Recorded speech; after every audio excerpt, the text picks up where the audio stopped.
अस्सलाम वालेकुम जी। इमरान खान की जानिब से अचानक अपने अरकान असेंबली को इस्तीफे देने से रोक दिया गया है। आखिर क्या वजह बनी है कि इमरान खान ने अपने अरकान असेंबली को इस्तीफा जमा कराने से रोक दिया है?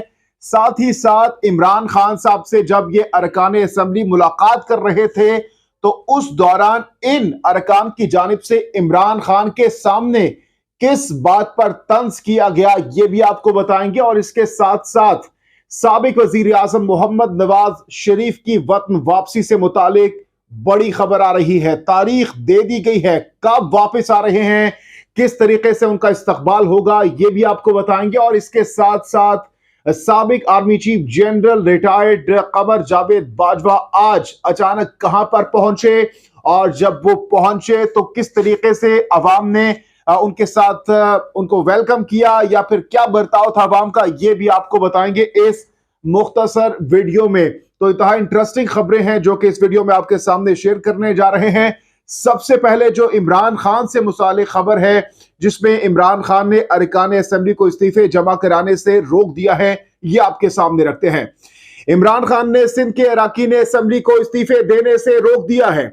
कहते हैं कि इस वक्त सिंध असेंबली से इस्तीफे देने से पार्टी को नुकसान होगा। सिंध में जिमनी इंतखाब से पार्टी का मकसद पूरा नहीं होगा।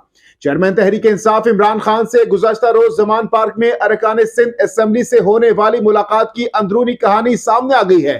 जराए के मुताबिक 15 जनवरी के बाद इमरान खान दौरा सिंध के दौरान सियासी खानदानों और मेंबरान कौमी सूबाई असेंबली से मुलाकात करेंगे। जराए के मुताबिक इमरान खान ने कम मार्जिन से हारने वाले सिंध के 25 हलकों पर फोकस करने की हिदायत कर दी है। इसके साथ साथ इमरान खान से मुलाकात में सिंध असेंबली के मेंबरान का अली जैदी और इमरान इस्माइल पर तंज करते हुए कहा कि अली जैदी और इमरान इस्माइल को भागने का अवार्ड मिलना चाहिए। जो बात मैंने आपको बताया कि जो अरकान सिंध असेंबली थे जिनकी इमरान खान साहब से मुलाकात हुई, तो उन्होंने इमरान इस्माइल और अली जैदी पर तंज किया और कहा कि ये इन दोनों को भागने का अवार्ड मिलना चाहिए। दोनों हजरात आजादी मार्च पर फायरिंग के वक्त सबसे तेज भागे, यानी जब फायरिंग हुई आजादी मार्च के दौरान तो ये सबसे आगे थे भागने में, और क्योंकि ये लीड कर रहे थे, इनको वहां पर रुकना चाहिए था, तो वो कह रहे हैं कि सबसे पहले आप वहां से भाग गए थे। अच्छा जी, इस मुलाकात में 26 मेंबरान सिंध असेंबली ने हाथ से तहरीर शुदा अपने इस्तीफे इमरान खान को पेश कर दिए हैं। इमरान खान का कहना था कि पीपल्स पार्टी को सिंध में खाली ग्राउंड नहीं देंगे। सिंध असेंबली से इस्तीफे का फैसला पंजाब और खैबर पुख्तूनख्वा के बाद होगा, तो जराए की जानिब से बताया गया है। इसके साथ साथ साबिक वजीर आजम मोहम्मद नवाज शरीफ की वतन वापसी से मुतालिक भी बड़ी खबर आ रही है, क्योंकि हम काफी महीनों से सुन रहे हैं कि साबिक वजीर आजम नवाज शरीफ साहब नवंबर में आ रहे हैं, दिसंबर में आ रहे हैं, तारीख पर तारीख दी जा रही है। लेकिन आज नून लीग के इंतहाई सीनियर रहनुमा अयाज सादिक की जानिब से कौन सी तारीख दी गई है, वो भी आपके सामने रखते हैं। विफाकी वजीर अयाज सादिक ने कहा है कि मुस्लिम लीग नून के कायद मियां मोहम्मद नवाज शरीफ जनवरी 2023 में पाकिस्तान आ रहे हैं। नून लीग की रहनुमा राना तनवीर के हमरा शरकपुर में मीडिया से गुफ्तगू करते हुए अयाज सादिक ने कहा कि आइंदा इलेक्शन डट कर लड़ेंगे और जीत नून लीग का मुकद्दर होगी। अयाज सादिक ने इस मौके पर कहा कि इमरान खान को असेंबली तोड़कर दोबारा जीतने की खुशफहमी है। उन्होंने कहा कि हम चाहते हैं कि वजीराबाद वाक़े पर दूध का दूध और पानी का पानी हो। इमरान खान अपने ही नामजद चीफ इलेक्शन कमिश्नर को मुतनाज़े बना रहे हैं।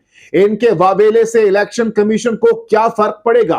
विफाकी वजीर ने इस मौके पर मजीद कहा कि 15 अगस्त 2023 को मुल्क में इलेक्शन की तारीख देंगे। 15 अगस्त के चंद माह बाद मुल्क में इलेक्शन हो जाएंगे। इस मौके पर राना तनवीर ने कहा कि इमरान खान के खिलाफ केस अदालतों में जेर समाअत है।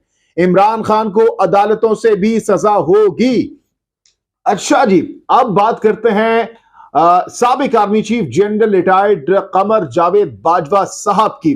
और आज हमने देखा कि रावलपिंडी में पाकिस्तान वर्सेस इंग्लैंड का मैच जो चौथे दिन पे दाखिल हुआ, और इस मैच के दौरान साबिक army chief general retired Qamar Javed Bajwa साहब भी वहां पर पहुंचे मैच देखने के लिए। और इस मौके पर जब वो वहां पर पहुंचे तो शायकीन ने उनके साथ सेल्फीज ली, मुसर्रत का इजहार किया। खुशी का इजहार किया और उनको स्टेडियम आने पर खुशामदीद कहा, वालहाना इस्तकबाल उनका वहां पर किया गया। तो जनाब ये कुछ अपडेट्स थी, खबरें थी जो कि मैंने आपके सामने रख दी हैं। तमाम तर खबरों से मुतालिक अपनी राय का इजहार कमेंट सेक्शन में जरूर कीजिएगा। जहांगीर खान को नेक्स्ट वीडियो तक के लिए दीजिए इजाजत। अल्लाह हाफिज़ व नासिर।